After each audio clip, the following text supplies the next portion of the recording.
अस्सलामुअलैकुम मोहतरम नाज़रीन, आप तमाम का 90s न्यूज़ में इस्तकबाल है।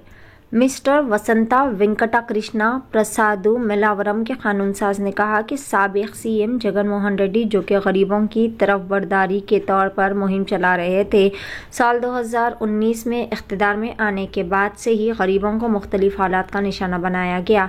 इन्होंने पीर को आंध्र प्रदेश रियासती असम्बली में पक्का गृहहाउस की तामीर के बारे में तकरीर की। इन्होंने साल 2019 में इख्तिदार में आने वाली वाईकापा हुकूमत की जानिब से साल 2014 और 19 के दरमियान तेलुगु देशम पार्टी की जानिब से मंजूर शुदा मकानात के सिलसिले में गरीबों को बिल अदा न करने की वजह से पैदा होने वाली परेशानियों के बारे में भी तफसीलात बताई।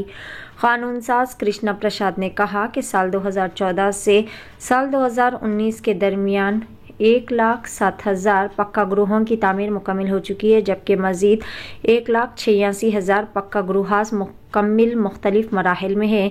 जगन मोहन रेड्डी, जो कि तंग नज़र आ रहे हैं, इन्होंने कहा कि गरीबों पर एहसान करते हुए साबिक़ा हुकूमत में मंजूर शुदा मकानात के लिए 1 रुपया भी अदा नहीं किया गया। इस वक्त जगन मोहन रेड्डी से कई बार ज़ेर-इल्तिवा बिलों के मसले के बारे में भी पूछा गया।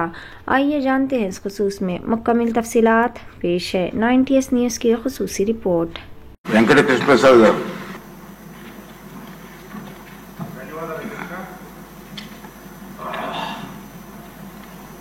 ధన్యవాదాలు అధ్యక్ష। 2014 నుంచి 19 వరకు కేంద్ర రాష్ట్ర ప్రభుత్వాలు ఆంధ్రప్రదేశ్ లో చాలా పేదలకి పక్కా గృహాల నిర్మాణం కోసం మంజూరు చేయడం జరిగింది అధ్యక్ష। కానీ 2014 నుంచి 19 వరకు వివిధ దేశాల్లో కంప్లీట్ అయిన 1,07,000 అయితే వివిధ దేశాల్లో ఆగున్నాయి 1,86,000 ఉన్నాయి అధ్యక్ష। కానీ వీటన్నిటికీ 2019 అధికారంలోకి వచ్చిన తర్వాత జగన్ మోహన్ రెడ్డి గారు పేదల పక్షపాతిని, అలాగే పేదలకి పెత్తందారుల మధ్య పోరాటం ఆధిపత్యం అని చెప్పి కానీ ఆ పేదలు కట్టుకుంటున్న ఇళ్లకి బిల్లులు చెల్లించకుండా వాళ్ళని నానా అగచాట్లు పెట్టిన వ్యక్తి జగన్మోహన్ రెడ్డి గారు అధ్యక్ష।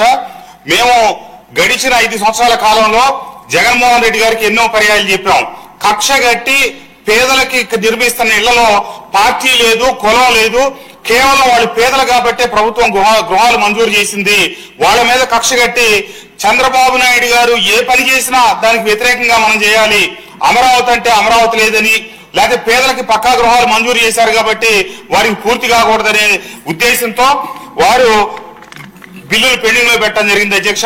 మంత్రి గారు చెప్పారు వీటన్నిటిని సమగ్రంగా సర్వే చేస్తామని, బిల్లులు చెల్లింపులు చేస్తామని। దానికి ధన్యవాదాలు అధ్యక్ష। ఎందుకంటే గ్రామాల్లో 5 సంవత్సరాల కాలం మమ్మల్ని లబ్ధిదారులు అడుగుతానే ఉన్నారు।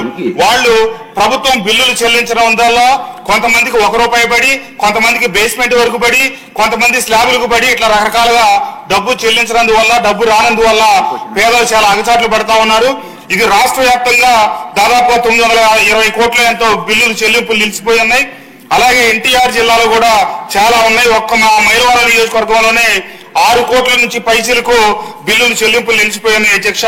కాబట్టి మంత్రి గారికి మీ ద్వారా తెలియజేస్తా ఉంది ఏంటంటే, దయచేసి వారందరికీ ఏ స్టేజ్ వరకు పూర్తయ్యాయో తెలుసుకొని వారి గనక బిల్లులు చెల్లింపులు పూర్తి చేస్తే ఏవైతే పేదల కళల సొంతింట్లోకి వెళ్తేనే వాళ్ళు స్థిరపడ్డట్టు ఫీల్ అవుతారు కాబట్టి వాళ్ళ గృహ నిర్మాణానికి ప్రభుత్వం సహకరించవలసిందిగా ఎన్టీఆర్ గారి పేరుతో మొదలెట్టి కేంద్ర ప్రభుత్వ సహకారం లేకపోయినా ఆనాడు చంద్రబాబు నాయుడు గారు సొంతంగా ఎన్టీఆర్ గృహాలను మొదలెట్టిన ఈ 1,50,000 ప్రోత్సాహంతో వాళ్ళకి ఇస్తా ఉన్నటువంటి గృహాలు త్వరితగతిన పూర్తి చేయించాలి, వాళ్ళకి బిల్లులు ఏవైతే ఆగిపోయినాయో పెండింగ్ బిల్లులు పూర్తి చేయాలని చెప్పి కోరుకుంటూ మంత్రి గారిని కోరుతా ఉన్నాను అధ్యక్ష।